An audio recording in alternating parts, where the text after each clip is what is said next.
Any questions on what I've gone through so far, or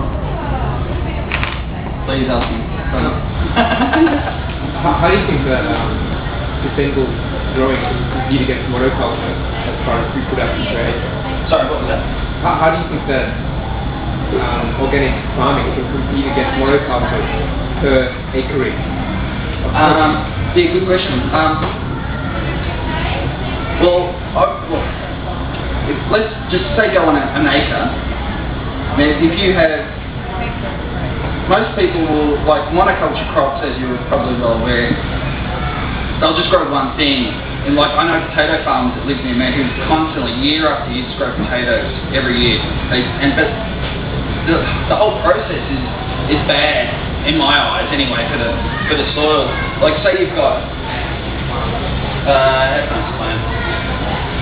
Say this is the soil level, like ground level here, right? So every year you're planting these potatoes, they're getting dug up, and then you're supplying more fertiliser into that soil to recharge the soil to plant again. Okay?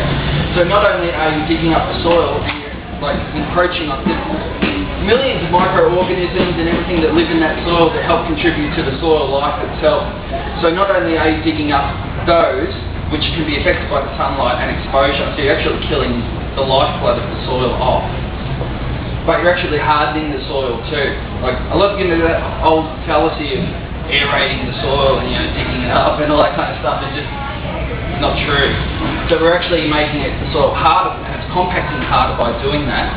So in effect, it's more prone to things like erosion, water's running off, it's not being saturated into the ground. So, like, you might have an acre of potatoes and grow 10 tonne potatoes, but if you grow diversify your crops, like I'm doing an experiment at the moment on a quarter of an acre of the same thing. You can grow, my calculations are you can grow 8 times the amount per cubic metre of food by diversifying the crops and changing it rather than having a monoculture crop. So rather than just potatoes year after year after year, you can change those things around and go by seasons as well, and crop rotation, so you're not instigating having to use herbicides because you're growing the same thing year after year, so the pests are building up year after year after year as well because they're used to everything that's going on there. You can actually get 8-fold the amount. Okay, so how do you differ from monoculture? Pardon? How do you differ from monoculture?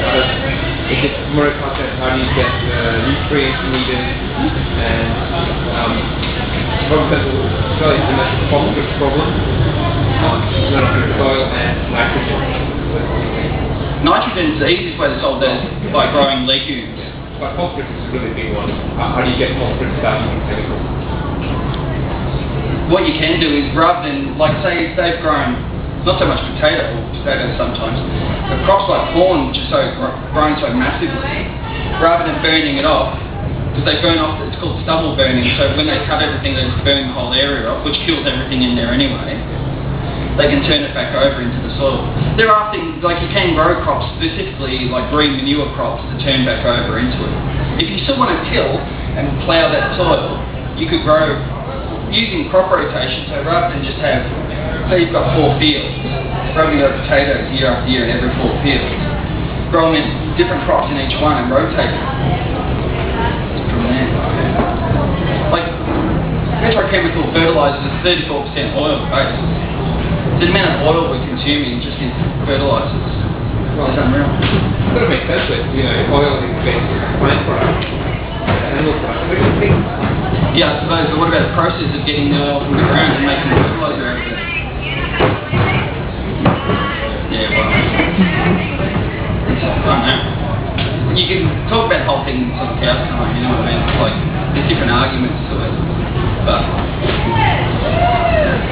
any other questions? Or? Come on, you must have another question. That was a good one. Oh, okay. Sure. Alright. Yeah, that's all right. Cool. Thanks for coming. I know there's not many people here, so I really appreciate all of you being here and listening, so thanks a lot for that.